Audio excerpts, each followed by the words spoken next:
You guys, it is so hard not to like blow my metaphorical load right away when we start texting about show ideas. I'm so sorry.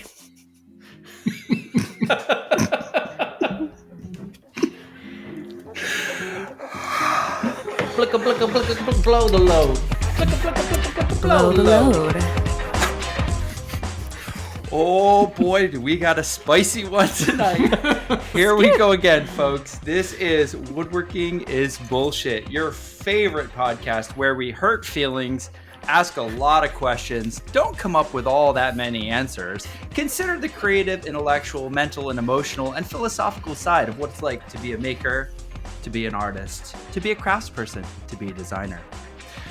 I'm your host, Paul Jasper of Copper Pig Woodworking, a scientist by day, woodworker by night. In the second chair tonight, the agent of chaos, my bestie amigo, compadre, my ride or die, fine furniture maker and content creator, Eric Curtis. I genuinely hope that this is somebody's first episode, and that's the first thing they've ever heard on Wibs is Jack reading that text from our group text earlier tonight. In the third chair tonight, artist, art teacher, learning designer, homesteader, block print maker, and the sexiest voice in all of podcasting. You Jack know it. Thomas, say hello. Hello, everybody. Yikes. And in the fourth chair tonight, oh, this is good, y'all.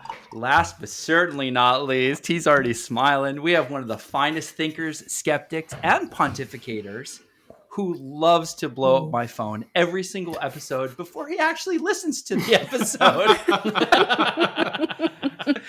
And just happens to be one of the finest plane makers alive on the earth today. Our good buddy, Konrad Sauer. Konrad, thanks for joining us.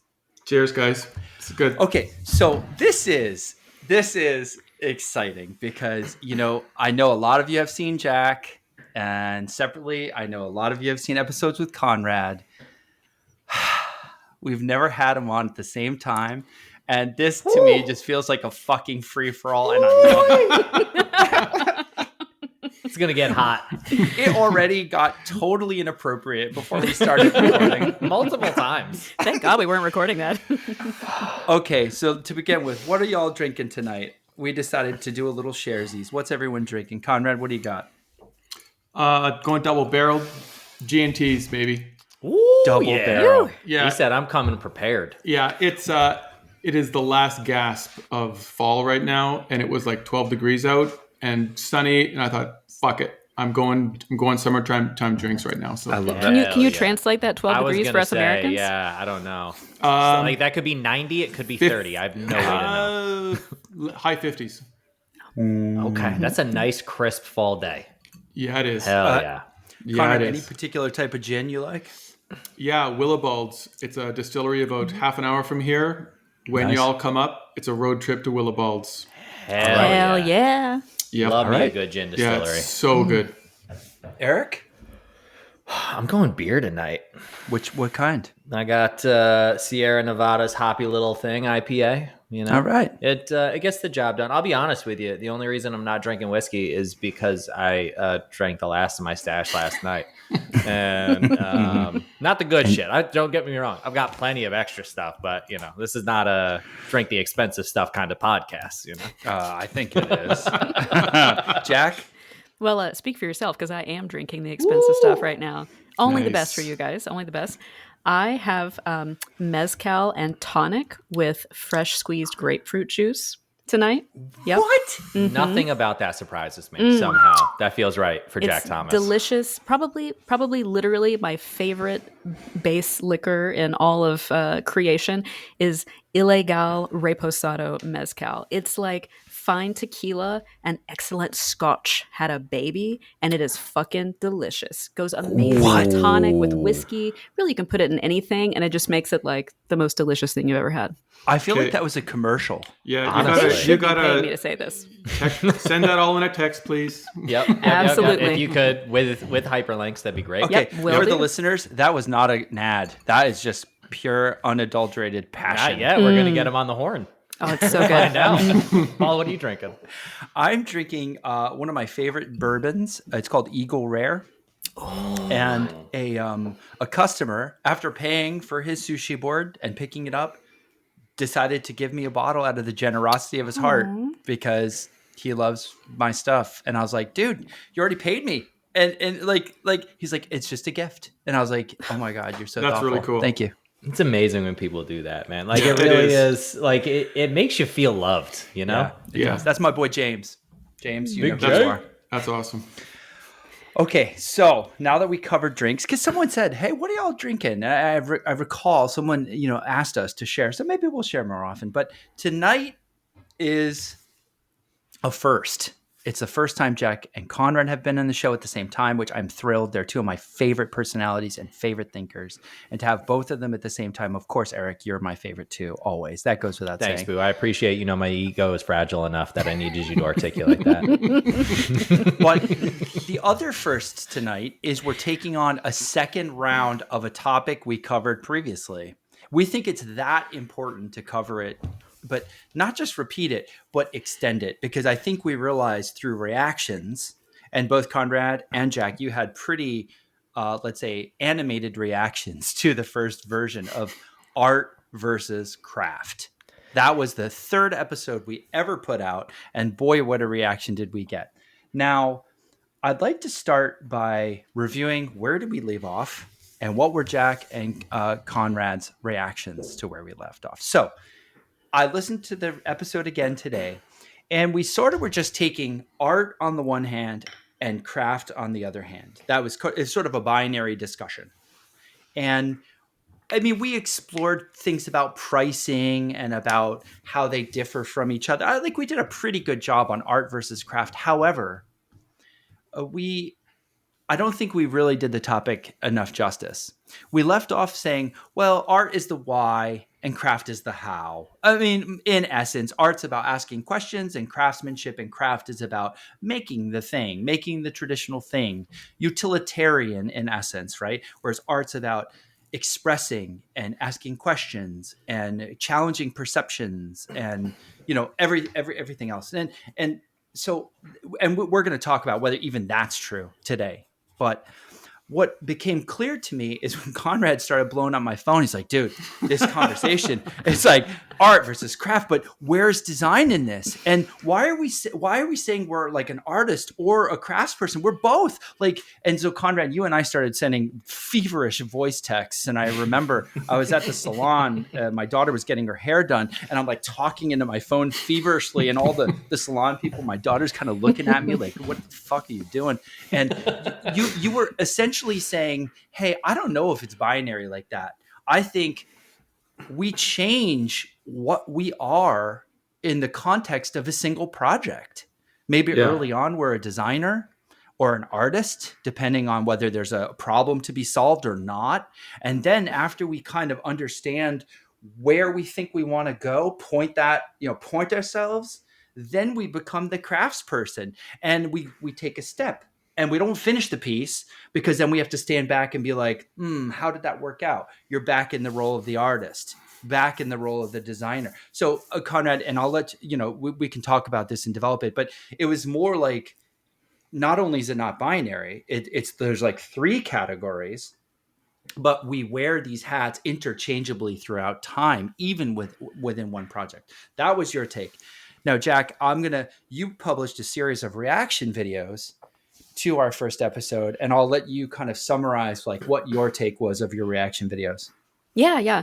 I published 6 really short reels as reaction videos, and I think that the first and the last one were just kind of bookends. But the 4 things that I really touched on in art versus craft, and by the way, I don't think it's a binary either, art versus craft versus design, any of it.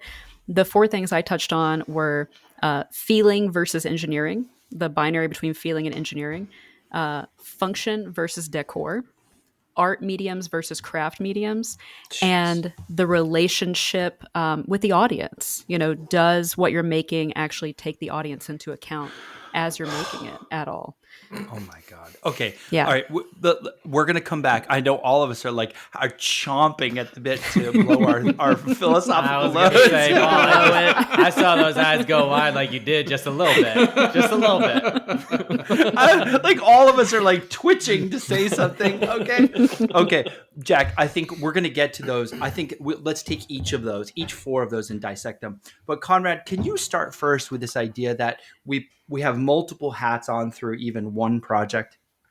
Yeah, I mean, there's a lot of hats. I mean, especially because most of us are, I think for the most part, solo makers. Like we don't have an army of people, and so we are having to switch hats constantly.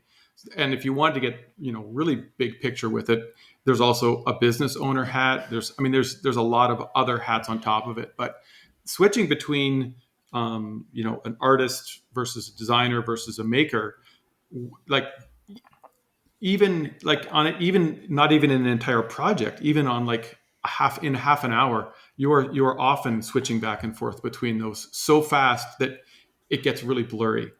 And those, yeah, I'm not even sure that I often make the distinction. I mean, there are certainly times where you're working on something very specifically that would be, considered craft, the technical execution of it or something. But the design process, like at least the way that I you take advantage of or use design is I'm designing as I'm making the thing. And so that hat is just always kind of there as well. And so I'm constantly flipping back and forth between them. And yeah, very rarely can kind of make a distinction. I mean, I can look back on it and think, yeah, I was doing all these different things, but it's pretty rapid fire. So the one versus the other, it's just all of them. It's just a big mashup. So, Konrad, I'm trying to understand how you're differentiating between the artist and the designer in your workflow. Yeah, that's a really good question. I came into design through a love of art. So when I was in high school, was trying to figure out what do I do with this, interest, need, desire to draw, paint, sculpt, and didn't want to go to fine art school because I thought I actually want to have some cash. I want to make some money, like to keep my head above water, basically. Right. So thought I'm going to go into the design side of things because that checks maybe enough of those boxes.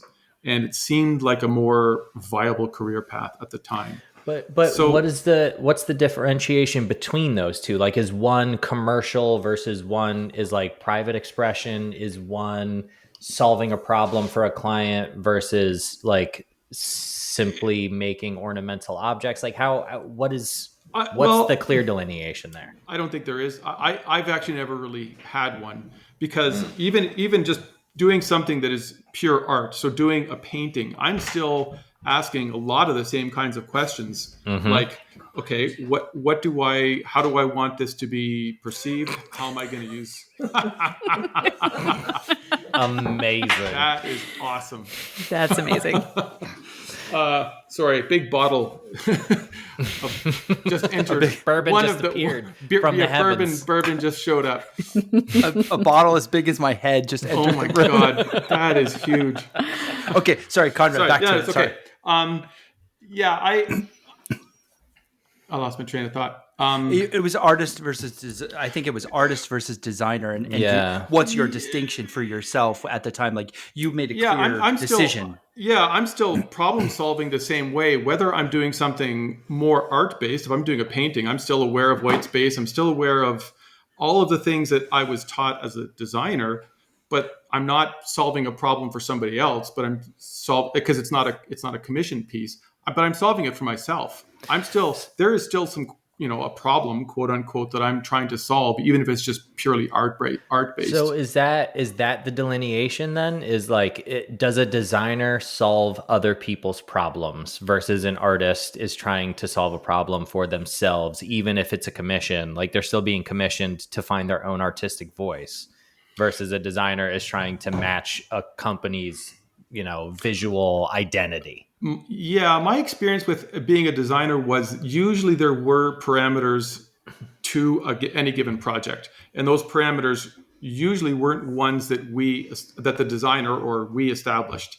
They came at us from a client or a customer. So whether it was a business, whether it was an individual, they gave us the box that we had to, within the confines of that box, figure out how to, well, actually figure out what they actually wanted, because oftentimes they don't know. Yep. That happens through interviewing processes, getting to know them, research, all that kind of stuff. And then once you have a sense of that, then you can try and figure out how to creatively work within those confines.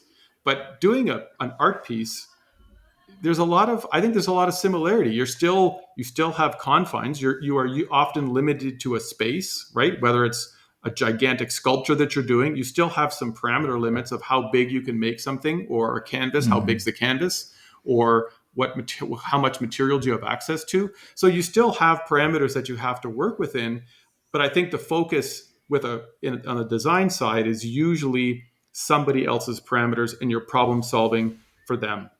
But trying to make them happy, right? Yeah, that's right. Ultimately, Well, a lot of artists they're do that client. too, right? Sure. A lot of artists are just trying to paint for the gallery, for the clientele that are going to buy their work, for the people. Like, they don't want to take new creative risks because they've already established a voice, and they're afraid if they veer too far off of that, their work isn't going to sell. So I feel like there's still a lot of those same problems. I'm just trying to get at, like, for sure, is it a differentiation of medium?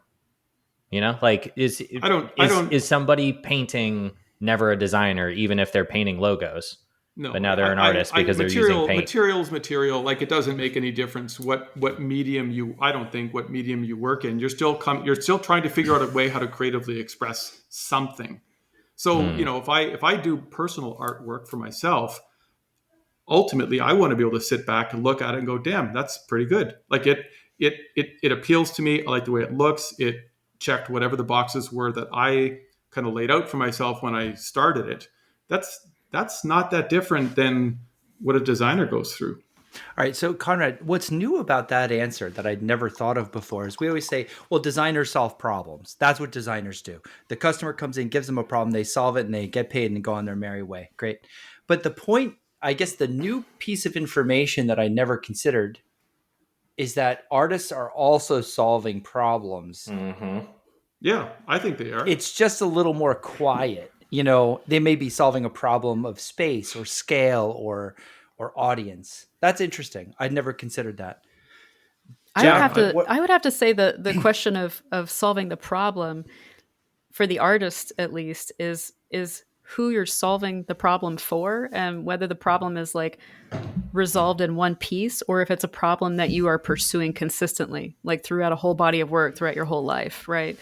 Like, to me, this triad of artist and designer and craftsperson, this is a vast oversimplification, but when I think about it, I think the artist is going, look at this idea, and the designer is going, look at this solution, and the craftsperson is going, look at this object. If that makes sense. Wait, say that again. Sorry, again. Do that again. Like, the artist is saying, look at this idea. And the designer is saying, look at this solution. And the craftsperson is saying, look at this object.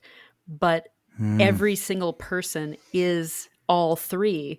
And that's where I really agree with Konrad, because it's like you shift from one to the other throughout the phases of thinking about a thing, of designing the thing in your mind, and then actually making the thing. And if you don't actually pass through all three of those phases, then chances are pretty good that whatever comes out on the other end of that is gonna kind of blow.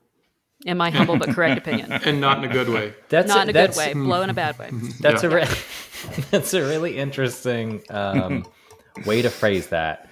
I like, those are the most archetypal, most extreme examples of those three, right? Yep. And the way you were describing it, I was kind of seeing it like 3 points of a triangle. Whereas before that, I was trying to place designer in the context. Like, if it is a scale, and you've got either end of the extreme, like, what is the closest thing to the middle? Which two are on the extremes? And I'm thinking that the craftsperson is one end of the extreme, in that, again, using these archetypal examples, they're not thinking about design, they're fabricators, right? And then on the other end of the extreme is you have the designer who comes up with a solution and then hands it off to the fabricator. Most, I think, in our broader cultural definition of designer, part of the definition is the person doesn't fabricate, they design. There is a distinct separation of skills there. And then the artist, even though we love to shit on artists right now because, like, you know, modern art and conceptual art and like selling the idea and all of that's fair and true, but most artists still come up with the idea and then have to develop some level of craftsmanship, whether it's low or high, to articulate that idea. So on this scale, I feel like they're kind of falling in the middle. Before you explained it, I was going to disagree with you, but now that you've said that, I think I actually do agree with you. Well, please disagree with me if I'm wrong. Like, you know, I like, will. Don't worry. I'm trying. Well, I think one of you is suggested that the three things, design, art, and craft, were like three circles of a Venn diagram. And there's some overlap, you know, so people overlap more or less. Like I'm a bowl turner. I'm a production bowl turner. You're mostly in the craftsman part of that. A Venn diagram, for those that don't know, is like three circles, right, that overlap in the center of this, you know, partial. And then in those regions that overlap, you could have two circles overlapping or all three. And we like to think about, you know, these overlap zones as such, you know, anyway, that's what a Venn diagram is. And so like a production bowl turner is obviously in the craft, you know, almost squarely in the craft part. A designer, yeah, I guess if you're in a design firm, Well, like I'm mostly thinking, design. I might have a biased opinion on this because of the cabinet shops I've worked in. The designers are separate from the fabricators. Okay, always. but then, right?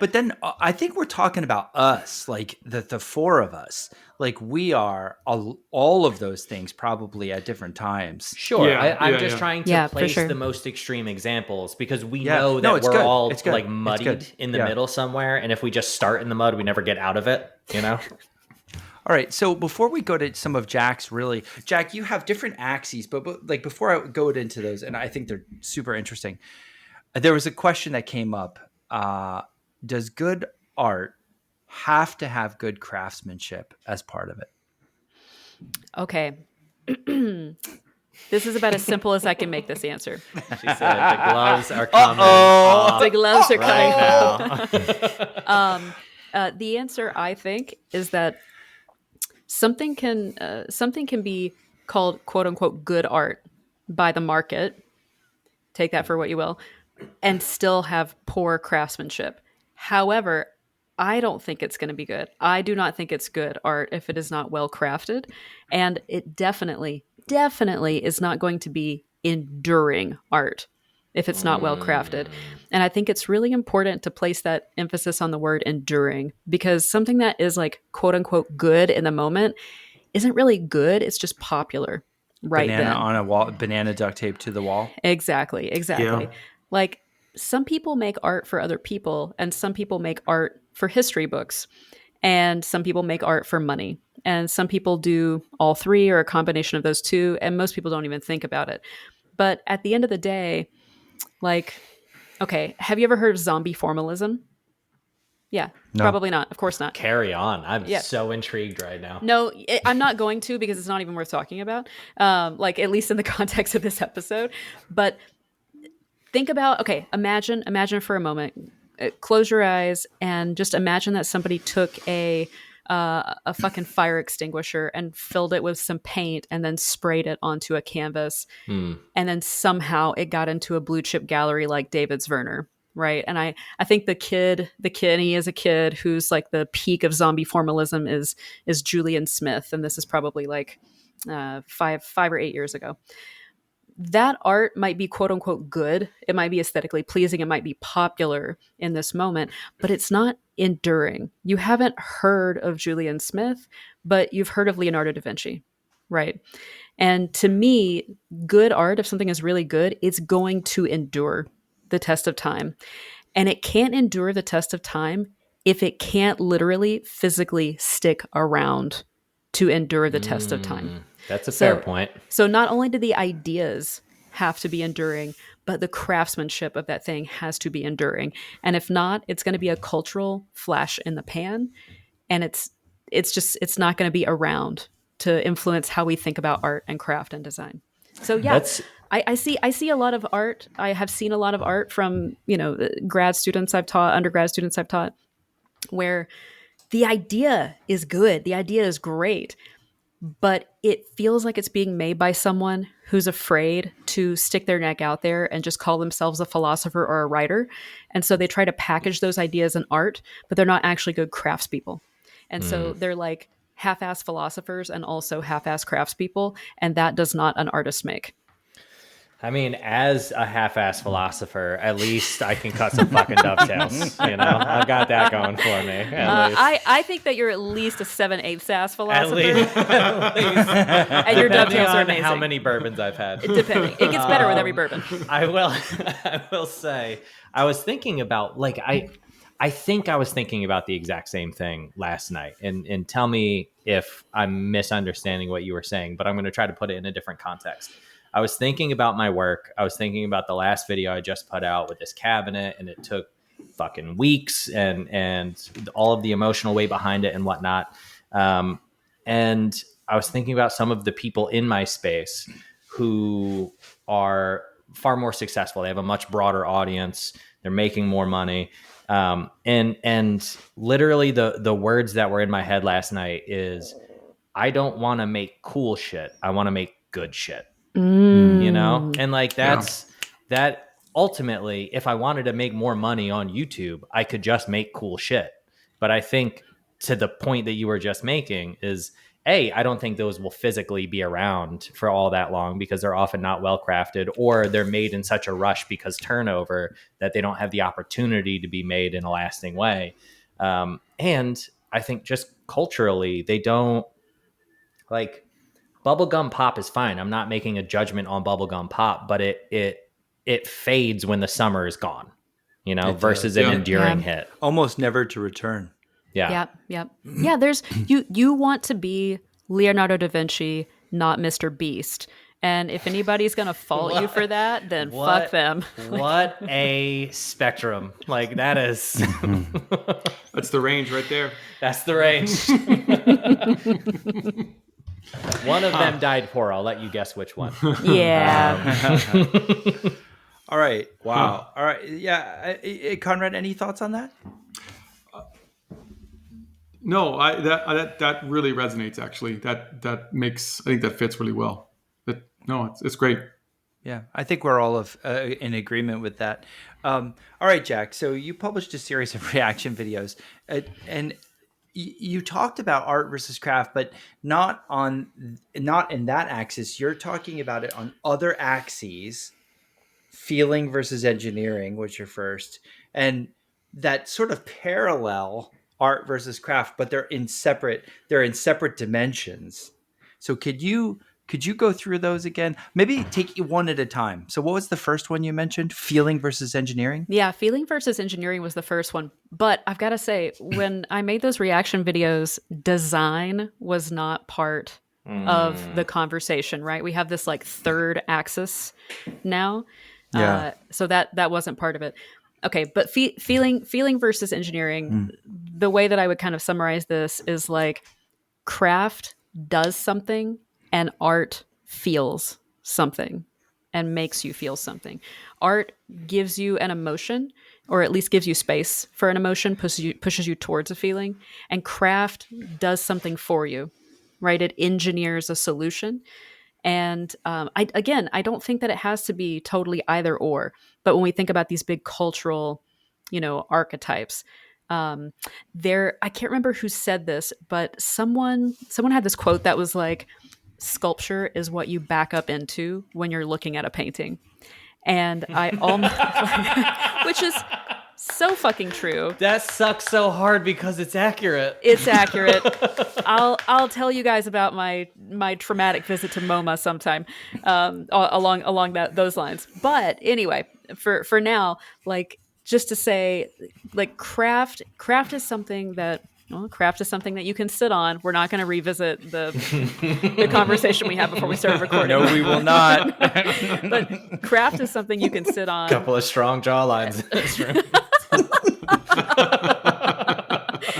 Ooh, if the audience is confused right now, I apologize. If you're not, you know what I'm talking about. And then art is something that you look at, and that it helps you to understand something. It gives you space to have a feeling. It beckons a question, right? Okay. And craft Jack, doesn't necessarily do that. That there is no doubt I agree with that in a 10,000-foot view. I mean, Sure. totally. That's like a no-brainer. Like, that makes sense. But I think what you're going to get are those people in the comment section who's like, whoa, really good crafted thing makes me feel something. And Yep. yes, And it does. they're right. Yeah. Yeah, Yes, because it you're does. a fucking nerd. That's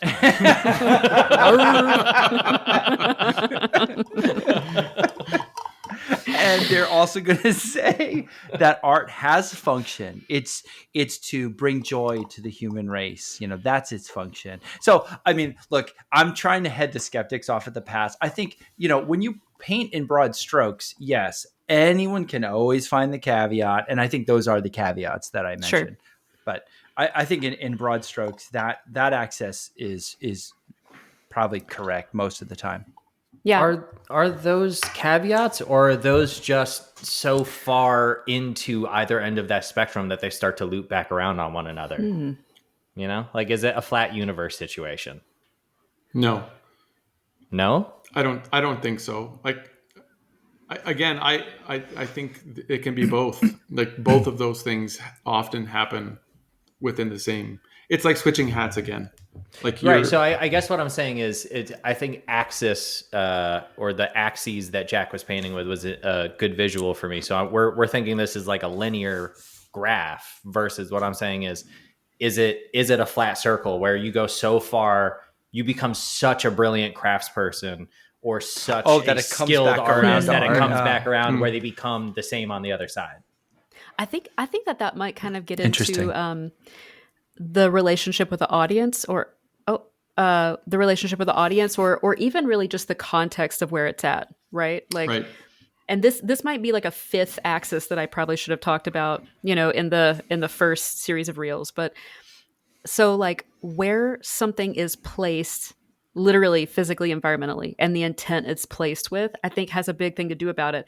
And you guys know this because sometimes there are shows of craft that are in these like highfalutin galleries, right? And they can be really fucking hard to get into. Sometimes it's all about who you know and not even how well the piece is made. Same shit happens to artists.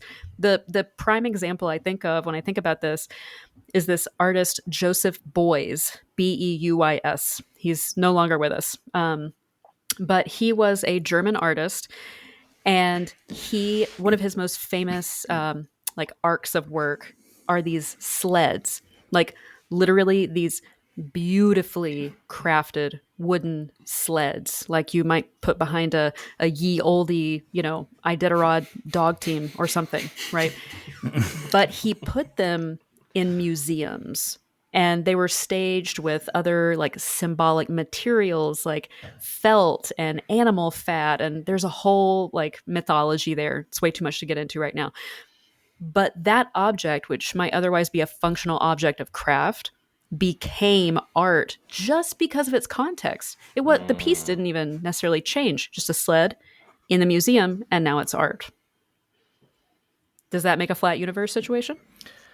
I think like the Nakajima Museum or compound would be another example of that, like on the coming from the other end but meeting back around the other side, where like George Nakashima's house was just his house, and it's beautiful and it's well designed and everything in it is well crafted, but it was just a house until he died and it became a museum, and now those objects are venerated as though they are like the closest thing that we in the woodcraft have to high art, where in fact it's just a fucking table.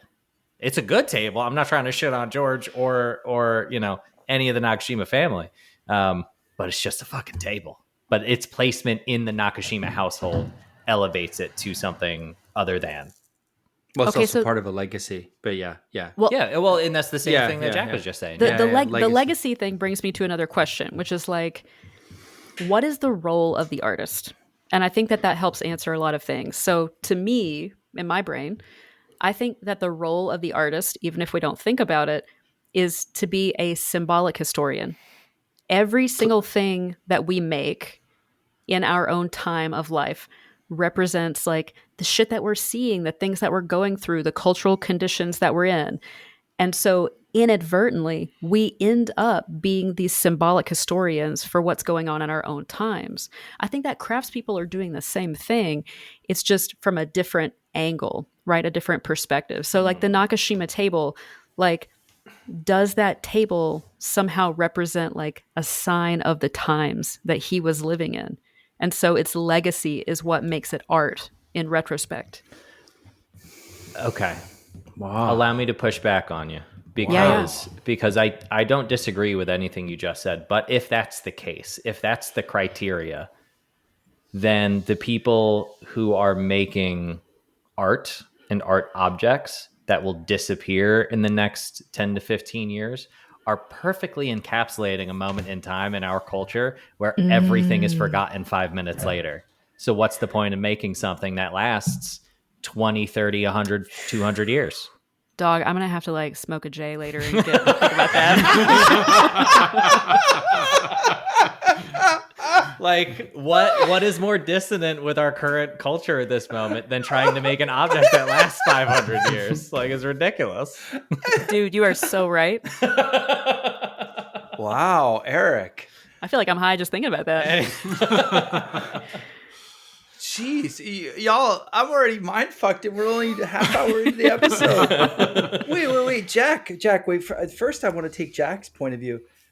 And then, Jack, I want to get to your next axis. We are, in essence, I love this point. We are, in essence, capturing moments of history as artists by asking the question or doing whatever we do as part of our art. And I'm trying to think if that's true. Like for me, I mean, not that it's true. I think it is true, but I'm trying to think like, Konrad, Eric, have you like? I don't think it's a conscious thing. I think you just make things, and because you exist in your culture and in your time, it's a reflection on your experience. Yeah, in you that can't help culture. it. Yeah. Can you see that in your work overtly? I mean, I think to some extent, like you and I both work in furniture. And in my experience as a furniture maker is different from yours. And so like we just with the cabinet, like the critique of that cabinet that one guy sent was just like, oh, there are no dovetails. And it's like, well, yeah, I don't fucking want to cut dovetails. I have no interest in cutting dovetails. And I think that they're inappropriate for that cabinet. And if I wanted to spend an extra 6 months on this fucking cabinet, maybe I would have designed it differently, but I got a fucking mortgage to pay.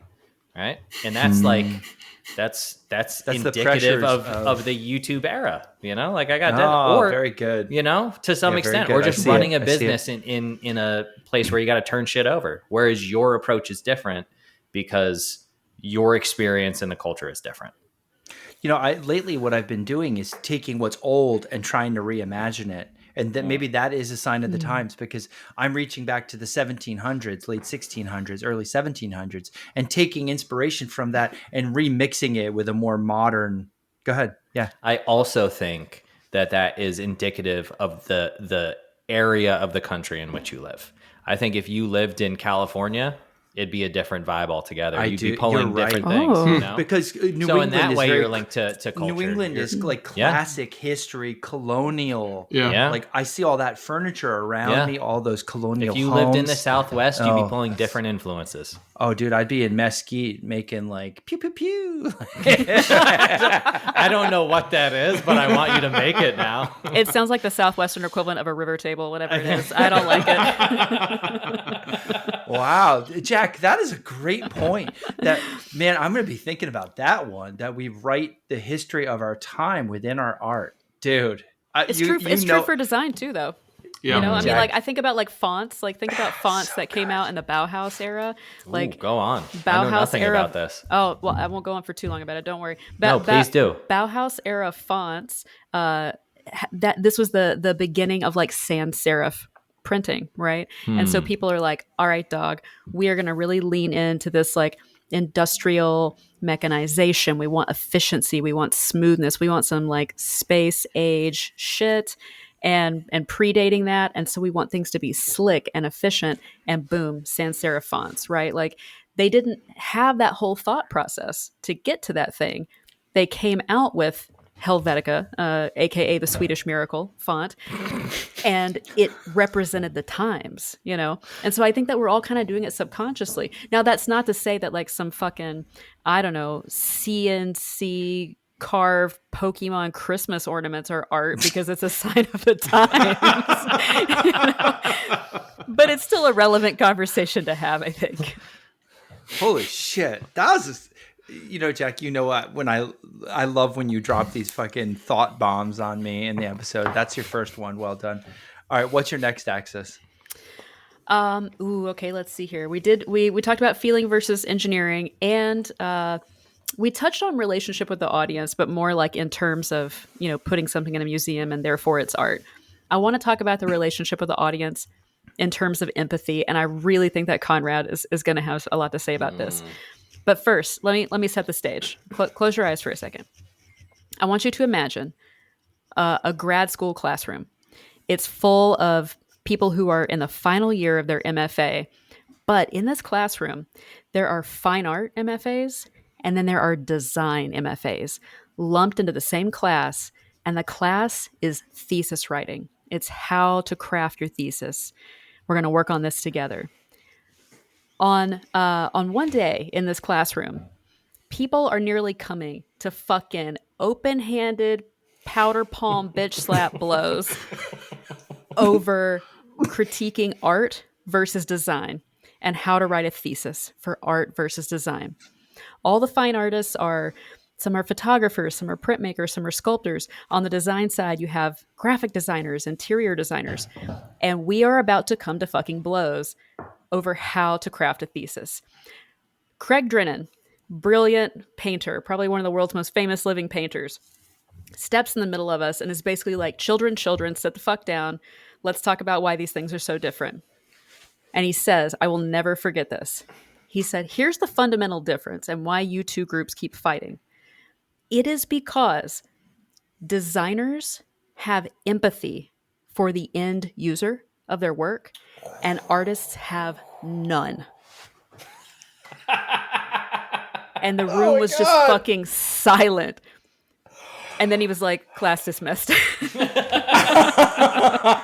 like, go out in the streets and shiv one another. Exactly. Don't do it in the classroom. There's too much blood to clean up. Go outside. Right, exactly. And I think I just walked in a daze back to my studio and sat there and thought about that for hours. I don't know that I 100% agree with it. Because I think that commercialism and the consciousness of capitalism and commercialism have tainted somewhat that thing. But it's been tainted since the first time an artist ever took a commission in history, frankly. So let's not romanticize that shit. Like the Mona Lisa, we think of as the pinnacle of art. It was a fucking commission, dog. Like, you know, come on. Right. Beautiful, but still a commission. So I think, however, the relationship between empathy for the end user is different in art versus craft versus design. And I'm actually curious to hear where y'all think craft falls on that, because it feels like the designer who's in like a design firm, right? Maybe a graphic designer, an interior designer is like, all right, I have my style, I have my thoughts, I have my likes and dislikes, but I am doing this for a client. And at the end of the day, they get to say yes or no. Whereas as an artist, I might be like, damn, there's this, jury museum show that's coming up. I really want to get into this show. I know who the juror is. So that's in the back of my mind, but I'm not going to make my art differently to try to please this person. My art is my art. So where does craft fall on that? Do you think that's true though? Like if that's a show you really want to get into, like you might, even if it's subconscious. Oh, I think people do it subconsciously all the time. Yeah. So And there's a thing that just happens where you're just like, a brushstroke changes, a color changes because you know X will like it. That's why I give a hard and fast rule to any of my students where it's like, if you are submitting something to a show, it can't be a piece of work that you're making for that show. Like the second you do that, you start to compromise your own like creative integrity because subconsciously you might be making something for that juror, right? You need to submit something that you've already made. So where does You're craft fall on selling that? out. You're selling Yeah, out. That's what exactly, that exactly. is. Yeah. All right, Konrad, empathy. Tell me. Oof. Yeah, man, that I'm gonna have to think about that one for at least 8 months. Yeah, I like as I was listening to you talk, saying that it's hard not to think of your own what you do and what is actually motivating you, and so yeah, empathy is a really big component. Like I enjoy doing the work for somebody else, knowing that they're going to get something out of it. That's So empathy. yeah, Yeah. yeah. You know, Wait, But then there is that component of I've had people who have wanted to commission things and no soup. I've gone full soup Nazi, and for a variety of reasons. So that's also is that the other side of that or not? wait, I don't what know. does full soup No, yeah, Nazi yeah, yeah. mean? No, meaning I'm not going to make this for you. Seinfeld. I don't. It's a Seinfeld reference. I don't care how much. Oh, okay, Yeah, okay. I don't. It's not a money thing. I'm just not going to get along with you very well, or what you're asking for is not something I'm willing to do or interested in doing, because it's just not my thing or what I want Is to it do. like I think about tattoo artists a lot in terms of this. Like I grew up in a big like tattoo biker culture, you know, kind of thing. And there's nothing more annoying to a tattoo artist than when somebody comes in with a piece of flash that they printed out or something like that, and they're like, I want you to do this on me. And it's like some kind of like full color photorealistic thing when the person does like black and white Right, symbolic graphic type stuff. It's like, dog, have you even looked at my portfolio? right. Like, you know, so and Conrad, I really wondered about this in terms of your, you know, of your craft specifically. Like for designers who are making something for a specific person, they have to have empathy for that end user. But when you make something, unless it's a commission, like you get to have empathy for a person, not this person, right? Right. And is that different? Like, does that feel different? Um, it's a good question. I don't know that it does actually. Yeah, I don't. I mean, at the end of the day, even if it's just for yourself, you're still, yeah. Paul, Eric, what about Ja- you guys? Like, when it's not a commission for someone, like you have to think about the person who's going to be using it, but you don't know that yes. person. How does that Yes. like affect your approach, like in terms of your own style? I think about longevity. Yeah, like I don't know who's going to own this, but I know that I want them to have a relationship with this object that would satisfy me if I had a relationship with that object. Mm. I want this to last centuries. I am going to give it the best craftsmanship, the best joinery, renewable materials, hide glue, shellac. Absolutely. Like I don't have to know who it's for. I just that just comes out of me for everyone on every project. The one thing I do want to add, Jack, back to your original point that it's heavy. It's like designers have empathy, right, and artists have none. That was kind of the statement. And I know it's a oversimplification, but it's very effective because it is. I think of Rick Rubin. I mean, as soon as you said that, all the clips of Rick Rubin. You know what he says about music? I don't ever consider the listener. You shouldn't ever think about the listener. Wow. You should just make what's right for you. I don't ever think about sales or the end user. And that is that artist mindset that you're getting at. I'm an artist. I don't do this for you. You can fuck off. I don't need and like like there's artists we know who in some ways they don't even care if it sells. We just talked to Sean Cheatham, right? just last week, and Sean has such a strong artistic compass. He's like, dude, if I could just make shit in my room and never have to listen to anyone tell me what to do, and he's like, I would just make shit I thought was cool. I wouldn't even care about selling it. I would just make it and just keep making it in a room by myself. Like that. There is a difference there between a designer and, say, like that type of an artist. So I immediately thought of Rick Rubin and all of his quotes about not pandering to the audience as an artist. But Eric, I'll let you go because you've been super patient. Where's the craftsperson? I think the craftsperson is somewhere in between. They're like, and Eric, you react to this. Let's say a chair maker. They're empathetic to the user. Like the chair's got to be comfortable. The chair's got to be able to like stand up to all the wear and tear over 100 years. They're thinking about usability and comfort. So to me, that smells a little of empathy, but yet it's kind of stock. It's kind of like pat. Like we sculpt the seat, we wedge the tenons, and we do these things, and it's just kind of rote memory. So it's like empathy, but part of a recipe of empathy. I mean, it's stock empathy in that they have to work to generic person number one. Otherwise you're making a chair for an individual person, which increases the price point tenfold, and then we get into a whole different discussion about accessibility. It's like a scale of empathy. It's like the designer takes on boutique problems for just you and just what you need. Like the same way that we can take on boutique problems for somebody who commissions us as an individual, as a family. We can make objects for their spaces. Yeah. But a chair maker, to your example, and that was the craft that I thought of when Jack started speaking as well, because they have to make the most kind of, for lack of a better way to phrase it, the most idealized chair for the idealized person, for the most generic person. And you just have to assume that other people are going to interact with it in the same way, even if their body proportions are different. Konrad is another interesting example. He's doing that with the shape of his plane with your hands, right? And Konrad can only, if it is, you only work on commission at this point, right? Yep. Like everything is commissioned out? Yep. Okay. But he can't measure every single person's hand. And right. And so if a person lives in Florida and they commission you to make a plane, like you just have to assume that because it's comfortable in your hand, that it's going to be comfortable in theirs. Yeah. Yeah. And that has taken a long time to sort of refine that down to the point where, like, there are always outliers, people with very small hands. Of course. And you can take that information in and alter the course. Absolutely.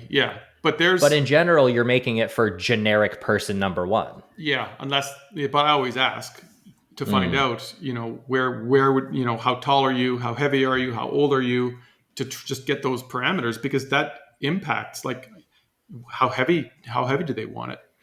All that kind of stuff. Right. But handle size is that's a big one. But again, I've got a series of different size templates that I'll use, and and I'm left-handed, so trying to not introduce a left-hand bias is also another big ergonomic issue or challenge, or awareness really is what it comes down to. That's within the craft aspect of your work? Yep. Yeah? Yeah, that's totally fair. Yep. So it's all of those. It's interesting because it has to be all of those things, right? Like, I'm working for a specific individual person who's commissioned the thing, figure out what their parameters are. They kind of know what they're getting, right? They've either chosen a model or a size or whatever the parameters are, but then within all of those rules, then I've got the wiggle room to make it the way I want to make it. I think it ought to look. So it has to function first, and then figure out a way how to express something, say something that's different than what's always being done. The question of how I engage in my work with the end user, I think, changes depending on I want to say the platform that I'm working on, but that's not necessarily true. Like if I'm making an object, and I know that that object is going to be interacted with by a group of people, I'm constantly thinking about how to draw them in and then how to keep them engaged. Right. Right. So like, that's why like I talk about like progressive revelation, even though I'm just stealing that from fucking theological terms. But that idea of like, you're discovering new things the more you interact with the object. Ideally. But all that is me taking the principles of making an interesting video and applying it to an object. Right. And so when I make a video about the object, even though I typically will make objects for myself at this point, the video that I put out, which is the thing that pays the bills, I have to consider all of the people watching it. So it's this weird tension of like, one aspect of the object is for me, the other aspect of the object is for the audience. And how do you, Eric? There's two objects. The piece. There's two objects, and the video. The video sometimes is an they're object, the same, right? Sure, but sometimes they're the same, right? Like an object that's made on commission. I have to consider how the people will use and engage with it, but also ultimately, this is where the ego comes in. I have to be satisfied with the object, otherwise, there's no point in me making it. You know. I will say this: I like as you were giving that kind of differentiation, Jack. I was thinking about this comment that I had already pulled up before the episode because I wanted to touch on it. This is from my last video. Some dude left this comment that says, he said, "Man, I kept thinking about the inherent necessity we all have for performing ritual. So vital that we've often projected its importance beyond ourselves to the gods. But really, it's for us. In it, we grieve, we celebrate, we find meaning in our remembering, we create new meaning in our processing, we die, we're reborn. It's transformative. When our rituals center around the sacred object, those objects are often sacred specifically because their function is to serve as a piece of ourselves, which we're letting go," which is specific to that cabinet that I just made. But like, the point is really interesting in that, like, the doing of the thing feels ritualistic, feels like the performative art, but the object is then elevated, even if it's just an object, because of the ritualistic nature of making things and our need to make things. I was like, that was a 10 out of 10 comment. 10 out of 10, and I rarely say 10 out of 10 on a comment like that. So whoever that was, high five. So this leads me to the next kind of axis, right? And also to a concept that you guys are going to want to write down, and yes, I'll spell it. So the next axis is function versus decor, right? Function versus just objecthood. And the thing you're going to want to write down is Acheulean hand axis. Acheulian, I think. Acheulean hand axis. So this is one of the earliest forms of art, craft, design, and yes, of course, it's sexual, like everything. So Acheulean hand axes were like these, Paleolithic, maybe Neolithic era axes, but they really look more like, those like pastry dough cutting kind of knives. Some of them were functional and could actually cut things. Some of them were merely decorative. They have like a stone on the side of them that is blunted, obviously not meant for cutting. But the one thing that they all share in common is these things were ritualistically made out of a compulsory need to make something physical that is beautiful, that is made from the materials and objects found around that person. And whoever had the nicest Acheulean hand axes got all the ladies. It didn't matter. All the face sits a man could dream of. All the face sits a caveman could dream of. Yours for the taking. And I don't mean whose was the most functional, because I mean it is about how you use it, but it's also got to look nice. Right? So this is on this axis, right, of like function versus decor. We all feel compelled ritualistically to make things that bring meaning to our lives, that symbolize some like incredible moment, some time in our life that we want to earmark, some feeling we want to earmark, whether or not that thing is merely beautiful or merely functional, or whether it serves both of those purposes. I think it's a spectrum. And I got to admit, I don't really know anymore where art versus craft versus design lies on that spectrum. I don't think it's binary. I mean, I don't Holy think it's shit. binary Yeah, no, at it's all. no, not Yeah. at all. The example to prove its lack of binarism, Binarity. you know what I'm getting at. It's twofoldedness. What's the fucking lion man? You know, the Oh, right. you know the one Yeah, I'm talking yeah, about. yeah. It's a sculpture made out of bone. It's like 60,000 years old or something. And Jack, to your point, it is an object that has no like necessary function, in that like it's just a sculpture of a lion man, right? Like it's got the body of a man, head of a lion. The theory is that it was made in as an aid to storytelling. So then it kind of developed a function because it was an object that existed, and you're sitting around a campfire as like a caveman 60,000 years ago, just whittling bone. And then all of a sudden you find the function of the object that you made out of this drive to just make shit. And that's always one that's like, that blurs the line for me of like, okay, so you made an object, maybe you made it for the storytelling, or maybe you just made it because you were bored and this caveman had ADHD. Who knows? But like you made a thing either way, and then you found the function for it. So was it craft or was it art? Because it's sculpture, because it didn't do anything unless it's used in the ritual of storytelling that happened every night. Yeah, and you can also make something where you set out to make something, and what you think you are doing changes as it evolves, especially when you're dealing with a specific person. When you're making something for a specific person, that all of a sudden you realize, holy shit, this thing that I thought was this is actually something very different for that person. And so the whole narrative, the whole story of that thing changes. And so you're probably also juggling in different percentages the craft versus design versus art, because that outside influence, when you are aware of the why of it or the importance of it, shifts those things around. All right. I'm still stuck on the Chilean hand axe. If I'm being honest. He said, how do I get those face sits? I'm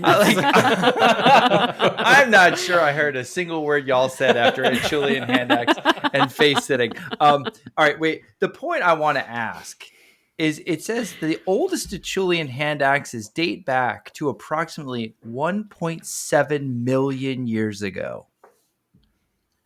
Yeah. Like, what? Yeah. Okay, that's that's like a hominid precursor, right? That is not Homo sapien. It was that was Lucy. That was Lucy. Yeah, that's like Homo florensis, Homo erectus, one of those.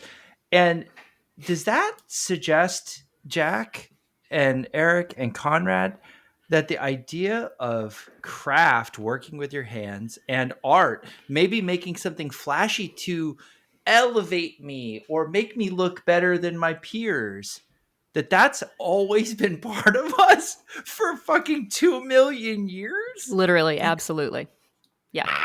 Yeah. Like, okay. In fairness, my initial reaction is there's no way to know those pre-human species that were making those hand axes 1 point some odd million years ago, what they were thinking about their social status in making those things, right?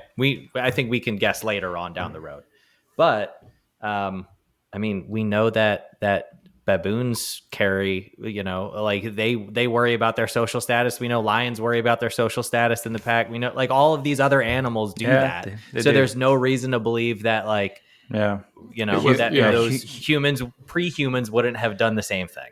But Eric, I agree. But I guess why I got so rattled by that, and that's why I didn't listen to y'all talk for about 5 minutes, was like this conversation. We like to think like we're like, oh wow, art versus craft versus design. It's like this is part of the human condition, maybe. Like it's been occurring to me more and more often, especially as we talk to people in this new computer generation, right? The phone technology, computer generation, that working with your hands seems to be coming up a lot more because people are depressed, people are anxious, people are this, people are that, all these negative traits because they're not working with their hands anymore. And you say, oh, well, that's easy to understand. It's because you've evolved over millions of years to be doing shit with your hands and your body. Yeah. And here we are again. Another example of like art versus craft, all these like ivory tower concepts. Oh, are you an artist? I'm an artist. But like I don't know, your Achillean hand axe, Jack, like brought it all back to these are concepts that are nothing new. They were probably always part of, we just don't know the history. It's evaporated now. But like making things beautiful, elevating them beyond just simple craft by adding a bead or a pearl or a colored stone, or, maybe this has always been, maybe you see what I'm saying? Maybe this conversation is much, much more longitudinal than I ever imagined. Maybe they're all the same fucking thing, and we're just too deep down the goddamn rabbit hole where we love to Bingo. parse and differentiate, and Yep. we're just like, well, I'm not a designer, I'm a craftsperson. If our ancestors who made those Achillean hand axes could hear us now, they'd be like, "Dog, just make the axe and get your face set on. Why are you dissecting this so much?" It's the simple joys in life, It's the simple things. For Christ's sake. Even if we rewind, or I guess technically from Achillean hand axes, it would be fast forwarding. Even if we fast forward from that to like 40,000 years ago, okay, approximately. We still trying to get our faces sat on. Still trying to do it, man. Like Every it's all single just one of trying us, to get nose deep, dog. bar none. Eric! Bar Eric! Jesus Christ, man! It's the simple drives, okay? Are you It's trying genetic. to make me have to edit this episode? That would be a first, wouldn't it? Oh my It god! would be a third, thanks to Eric. I only know about the other one. He's waiting for a bourbon rinse. That's what he's doing. I feel really left out. Okay, so let me make this like both human and academic at the same time. Okay, so 40,000 years ago, fast forward or rewind from wherever your head's at right now, the gutter, wherever. So the caves of Cantabria in Cantabria, Spain. There are three. I'll call it three themes of cave art that are in that cave. And this is totally my analysis. It's not some like fancy academic, there are no papers written on this. But I think that based on these three themes of paintings in this cave, we as artists, craftspeople, designers, whatever the fuck we want to call ourselves, all need to pay attention to these three themes. Go ahead. The three themes are the body, abstract marks that just say, I'm here, I've been here. And the third theme is objects of desire. So I think that those three themes are like the oldest, most enduring themes in art and craft.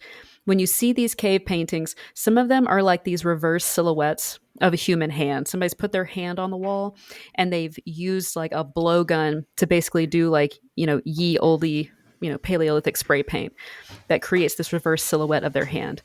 And then there are these little dots in another part of the cave. And some people speculate that they're just marks. Some people speculate that they are the sun. Some people speculate that it could be like marks of timekeeping, right?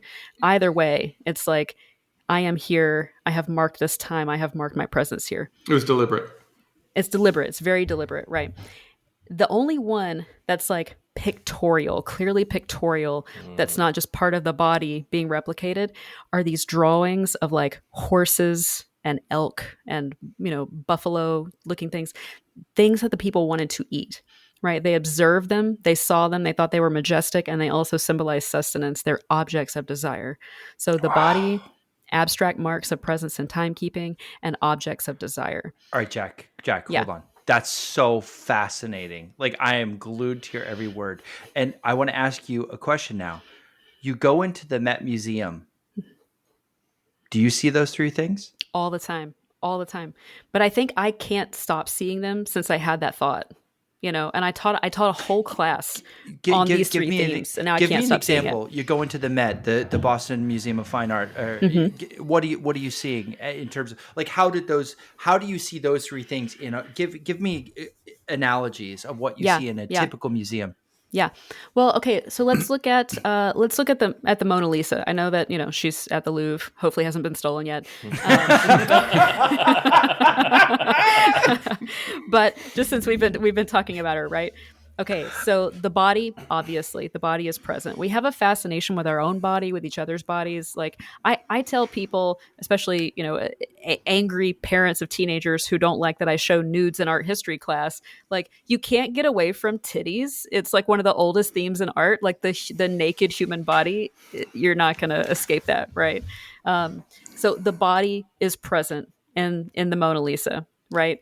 And objects of desire, right? She was a merchant's wife. This merchant commissioned this painting of his gorgeous wife to memorialize this. And it's also stuck in time, right? It's a marker of a certain day, a certain place, a certain time. There's this symbolic statement saying she was here. And Da Vinci, by painting it, also saying, I am here. So Whoa. that might be reverse engineering of meaning. I kind of see these things everywhere I go now. But I kind of wonder, like, from a craft perspective, you guys must think about the body so often, and how does the way that someone might physically interact with something change the way that you go about building something, not just from its structure but also like its ornamentation and like. Okay, so Jack, you've pivoted from the body. There's that word again, pivot. You've changed it from the body. I know Konrad hates that word. Jack, you have pivoted from the body being like there's in a painting you see the body, right? It's there. You see you I like sculpture. It's the body, you see it, right? But now you're trying to come up with a furniture or maker equivalent, which is how does the body interact with the piece? Because we don't directly show the body like a painter does. But Konrad crafts it so it fits in the hand well. Or Eric might make a pull that is sized appropriately for fingers to grab it. So, right? so how is that different? Like a chair maker sculpting out a seat to fit a butt properly. It is. It's like body. That's It's body. That's exactly what Jack was talking Yeah. about Yeah, with it is. the reverse Yeah. stenciling of the hand, Yeah. right? It's the negative of the body. Wow. Right. Yeah. Or the presence of the body is implied by its function or whatever. Like it's just it's it's a part of it. Right. So Yeah. even the Lion Man, right? The size of that, that was you could, it fit a human hand. So the scale Yeah. automatically suggested that, how it was used, what it gave indication of what it was, why it was made, what it was done for. So what's the furniture equivalent of marks and objects of desire? I think the furniture, I was thinking about this while you're talking about it. For me, at least, the furniture itself is the mark. Like and we've talked about this on the podcast before, like in those moments of like deep unsettling in my life, or like feel really anxious and you just like wake up in the middle of the night and you just like, I've looked around and been like, oh, okay. Like these objects are here as markers of my existence. Like I have done something. Right. So the objects themselves are the marks that I have left on the world, on the space around me. You have physically crafted the marks. Yeah. Yeah. So it makes you feel human to work with your hands and make these objects and to live with these objects makes you feel more alive and more human. Yeah, and that's just because that's my medium, Like I've been thinking, I haven't found a way to bring it into the conversation yet, but like I've been thinking a lot about chefs during this conversation, during this topic of like the craft of cooking, but then the art of discovering new flavor combinations and how like, but then you also have this weird temporal aspect to it where like the whole point of the art is that it gets consumed and it no longer exists. Right. So it's performance art in some way, right? So it's It is. like, Totally. so it's this weird thing where like, if you get so good at your craft as a cook, as a chef, as a culinary artist, you then are known as an artist of food. right? Yeah. I don't know, man. Like, how Okay. do you mark your time in that field? I don't know. Well, before we go to cooking, though, I'm still stuck on objects of desire. And Conrad, you use the most beautiful woods the world has to Yeah. make the functional tool an object of desire. At least that's my take. Sure. No. Yeah. Absolutely. Like, why the fuck wouldn't you? Like, if like, really? What an argument. Why the fuck wouldn't you? No. I mean, there's the technical qualities about the specific woods that make sense, but at the end of the day, this like the scale, the size, the perceived value, the real value, all of those things are elevated. So you can quote unquote afford to spend the extra money to acquire those particular materials to use them in those objects, because that's sort of what's expected. It's come to be expected, rightly or wrongly.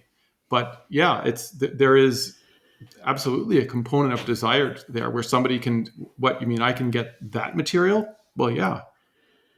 Yeah, I don't mean to that's be.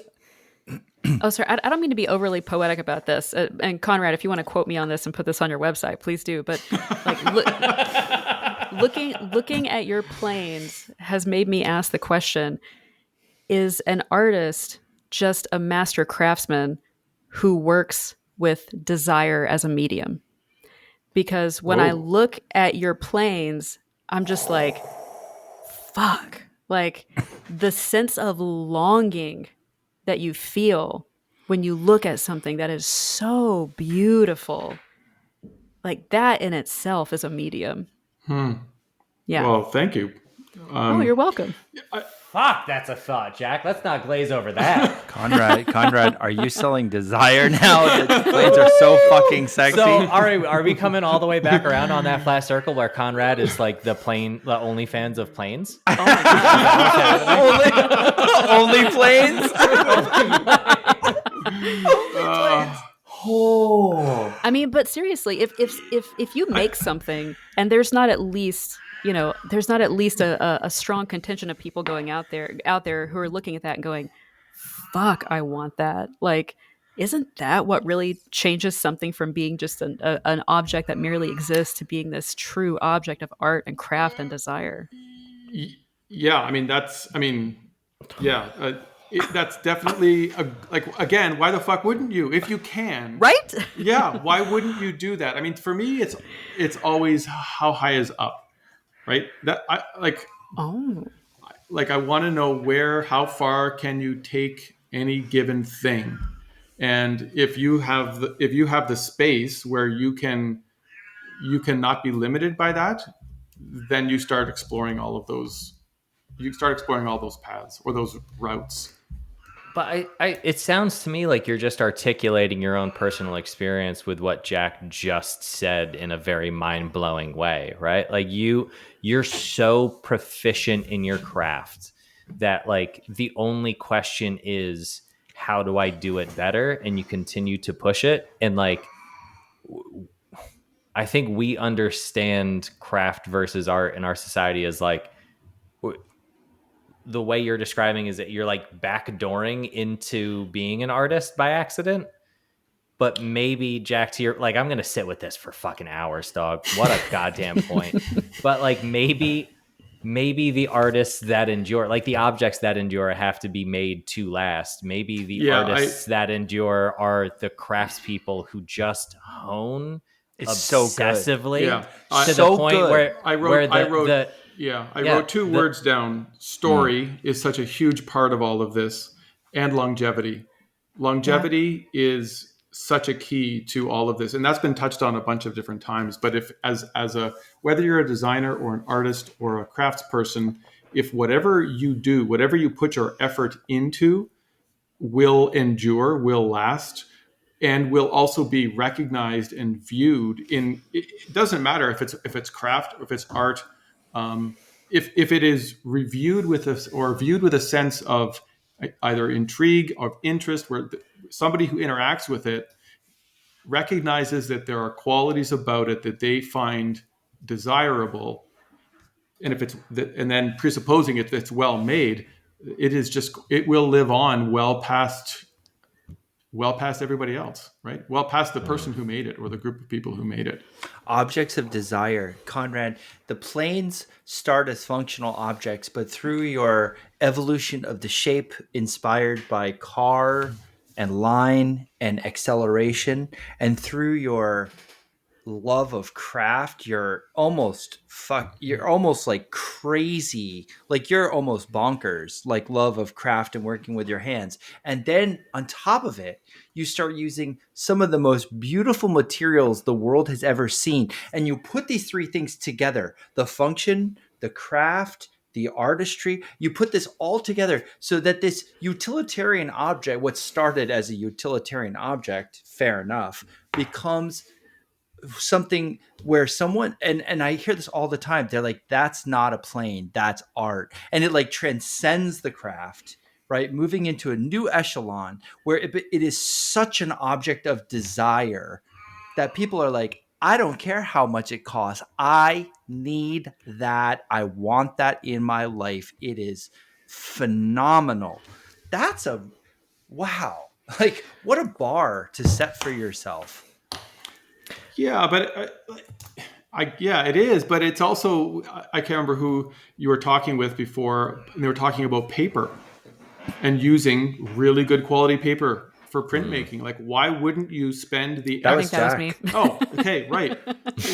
Why wouldn't you get the very best paper? Like, why would you cheap out and worry about a 50-cent sheet of paper versus even a $20? Well, like Konrad, because to me it's the same. That's the same understanding, right? I think that makes a difference. But let me point out what I think is the difference, and this is a moment where you guys will have to forgive me if I can be a little vulnerable with you, because I have to admit I'm actually incredibly jealous of the way that the three of you make things, because you make things that people touch, and there's something about the sensuality. That was the exact word that popped into my head. There's something about the sensuality of something that you make and that you touch, and that is desire embodied in a touchable way that I feel like I can't metaphorically touch, because the things that I touch, when I make something, if you touch it, that begins the process of it degrading. Right. And like the oils of someone's fingers when they get on the paper and then the sun hits it and it starts to degrade, it's different than the way that someone might handle one of your planes, Konrad, like over time, and it develops a smoother spot where, one of their fingers hits it or something like that. That's beautiful. That creates this embodied desire and character rather than embodied degradation.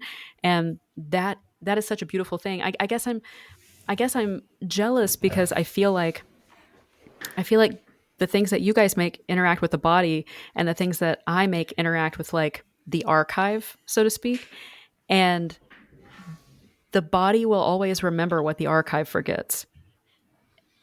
The body will always remember what the archive forgets. And so the things that you guys make have this life and this longevity. The that fucking one-liners tonight, I can't even Chad. touch. Eric, Jesus Christ. how many one-liner fucking thought bombs has Jack dropped tonight?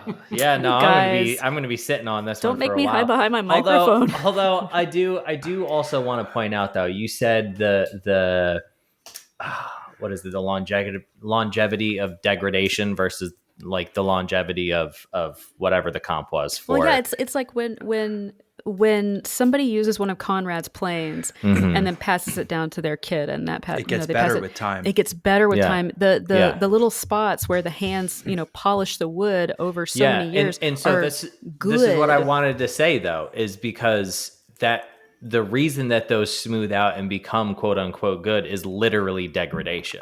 Like the working of the fair enough. material is wearing away the surface, But that degrading it to a point yeah. that makes it smoother. So is it like, are we just putting it on a pedestal when like one is physically being degraded? Actually, over but time? that also Eric, goes. It's a romanticization for sure. Yeah. That also goes to- back to material choices, though, too. That using materials that do Durable that. materials. Well, not just durable, but that do degrade in a way that is pleasant, not unpleasant. It's so true. That's Like fair. the degradation of things in wood create a sense of legacy. The degradation of things in paper create a sense of entropy, Right, right. it is very different. Yeah, because the furniture is wearing its history on its surface, but it's still equally functional, and it's still totally functional. Like a Windsor chair, we love when the paint's worn away in the Right. certain areas where your feet hit the stretchers or your back rubs against the back. It doesn't take away the function at all. And Conrad's, like I treat Conrad's, I have one of Conrad's planes. I treat it pretty rough, but and he can attest to that. I Yeah, send him it's pictures great. of it all the It's time. great. It's like used and abused in my shop every day, but it doesn't detract from its function whatsoever. And Jack, I know I'm not sure the same's true about a print. Definitely not. Well, that's the thing. A print doesn't really have any function except to like decorate space and make people happy. It's different. Jack, Yeah. you have dropped. You've done this before on previous episodes, but these like little like thought bombs, like Yeah, but she does it in such a casual way where it's I like almost know. over the shoulder, like as she's walking away. It's the mezcal, guys. It's just the mezcal. Okay, I have a last question for us, and I thought carefully about this question. And funny enough, my daughter, as I was telling her prior to this episode, she said, "What's tonight's episode about?" And I told her Art versus Craft. And this is exactly what she said. Like we discussed it for like 5 minutes, and this is the question she came to, and I already had it written down, which I find very interesting. The fact that this was her question, being 17 years old. Is this an important conversation? Do we need these labels? Do we need to discriminate what an artist is from a craftsperson, from as a designer? Do these labels play an important role, or are we simply perpetuating stereotypes, silos, and classicism? Some Gen Z shit right there. So Wow. no, I agree with the sarcastic premise of that question, which is to say, no, I don't think we need that, because to Conrad's point at the very beginning of the episode, I think what we do, at least in our work as four individuals, is we are all of those things simultaneously, and we switch from moment to moment between one or the other. You start doing a thing with an idea or an emotional intent, and then you have to figure out how to fabricate it, and then you have to step back and think about how the end user is going to interact with it, whether it's handling a certain area of the object or how it's going to look on a wall, and how like light is going to hit it from raking angles versus overhead angles. All of those things come into play, and you just waffle back and forth between them. Yeah, so the point of the conversation then, or the value of the conversation, is for other people to realize that, you actually can wear all of those, and sometimes one more than the other, but it's not an either or thing, it's an all thing at various points. So I think that's the point of it, is to just point out so people can know, oh yeah, right, that I can be all of these things. I agree. I think it's important. I think it's important to know that these are three different spaces anybody can occupy, but that nobody is only an artist or only a craftsperson or only a designer, that we can and should be all of those things. I think that when we start to have conversations that honor a binary between those things, it's super fucking classist. It's incredibly old school, but not in a good way. Some things that come to mind for me are like a lot of the artists who were part of the Black Mountain College movement in the 1950s, 60s, like Rutha Sawa was a really famous artist using like textile techniques, but she made these like fabulous sculptures that are some of the most famous, art objects in history. And so I think that we have to collapse our ideas about artist versus designer versus craftsperson, about which mediums are art mediums versus craft mediums, because I think it's all bullshit. I kind of call bullshit on all of it. I do think it's important to note the different strengths of the people that we call artists versus the people we call designers versus the people we call craftspeople, and know that if you're actually really good at being any one of those things, you actually have to be good at being all three of them. And like I can teach anybody to think like an artist. I can't teach anybody, just anybody, to make the way that a craftsperson makes.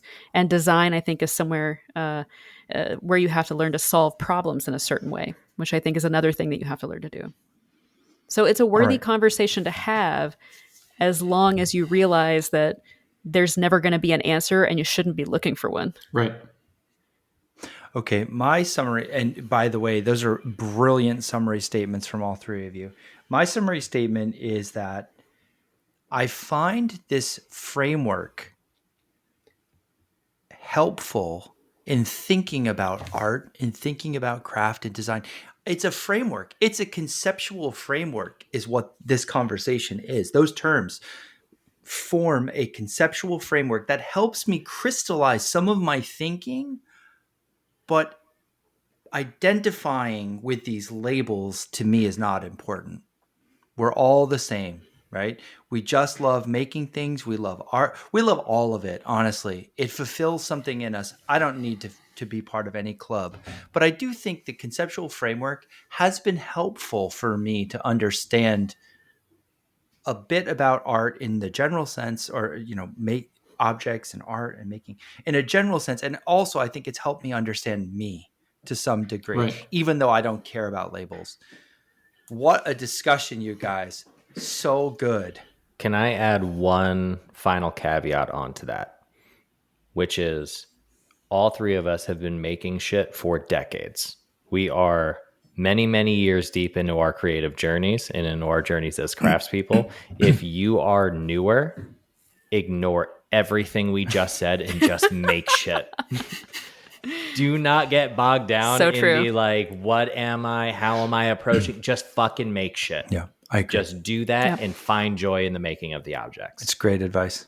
Because if you're thinking too much, you're not making enough. And That making is the part. important thing. Yeah, That part. exactly. Over and over and over and over.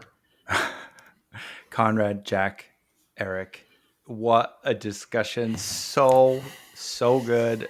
The So three fun. of you are phenomenal. I feel Hey, you're immense- phenomenal too, buddy. Yeah, don't bro. don't Thank exclude you, but- yourself from that. We love you, dog. We love you, feel dog. so appreciative to have you guys as friends. And like I was just saying to Konrad before the show, just the fact that I get to hang out with you tonight and talk about this stuff, I was looking forward to it all day. It's pretty fucking And great. I buzz about it after. I have trouble sleeping. Me too. Oh, God, No, yeah. I'll get a text in 30 minutes for sure. 30. Well, we got the after show. And Konrad has no phone, so we can't text him anyway. Okay, in the after show, this is what we're going to take on. Two things. We're going to take on this idea that Jack said, I can teach anyone how to think like an artist, because I know that Mr. Konrad Sauer has some thoughts on that. Clarification. He would Oh, like boy. some clarification with Jack on that in the most friendly and delightful way in the after show. And then secondarily, we're going to do a second segment called I Got a Bee in My Bonnet. Paul's got some real bees in his bonnet that we need to And get off our chests here. That's where the four of us bitch about something that is just going up our ass sideways this week. I've got such a good one that happened this morning, and it was so good that I was like literally in awe in a public space. I didn't know how to react to it. So we will be covering that in the after show. If you want to tune into the after show, just support us on Patreon. Just go to our Patreon. Support us. You get the YouTube video feed. You get the after show, and now we have a chat community. Oh, that's another thing we're gonna do in the after show. We had questions come up in the chat community. So we have a Patreon community. This is chat. going to be a 3-hour long after show. I know. We have a lot to get to. I'm going to bring that whole bottle of mezcal down. Honestly. So we have a new community chat, and people have been asking me, what's it about? And it's about everything. We bring show ideas before we record them for your questions and input. People just share things. I think it was Dustin this week shared. He's like, I'm making this thing, this item for a customer, and they said they wanted it painted. But he's like, but the grain is like so beautiful, I almost can't bring myself to paint it. Should I take the liberty of maybe dyeing it that it darkens it, but it still shows the customer some of the visual intrigue. Do I make a sample and just show the customer, or do I just do what I'm told? And got a little art versus craft versus design question there. Dustin floated this, and a lot of us weighed in, and I think the consensus was that you should follow your artistic gut and suggest it as an option. All right. First of all, we need more context for this. I feel like we need to do a mailbag episode at this point where it's just questions like that. We'll take that. We'll take it in the after show. But I just want to give you the punchline, and we can talk about a little bit of the details. He showed the customer the stained piece as opposed to the painted piece, and the customer chose that. Yes. Okay. Which Salvation. I think that is you being the best craftsperson you can. You know this object deserves, like, there's natural beauty here. Don't fuck it up. Please. Yeah. But let me give you a version that satisfies your goals, but also pays homage to the material. I thought this was just like the best conversation we had in the Patreon chat. So, hey, Paul, where can people find Patreon? Oh, sorry. Yeah, thank you. I always put a link in every show description. There's a link to the Patreon. Amazing. And on YouTube? It's in every... Sorry, so what's the question about that? I said, and also in the YouTube description? It's in the YouTube description. Amazing. Great. The Spotify description. It's in the Apple Pod. It's in every description. Love it. And we've been trying to get better at posting to social media, haven't we, Eric? We have been doing a great job of it, okay? All right. Love you, boo. Love you. All right, y'all. We'll see you in the after show. Thanks for a great episode. We'll see you next time. Okay, bye. Okay, bye. Bye.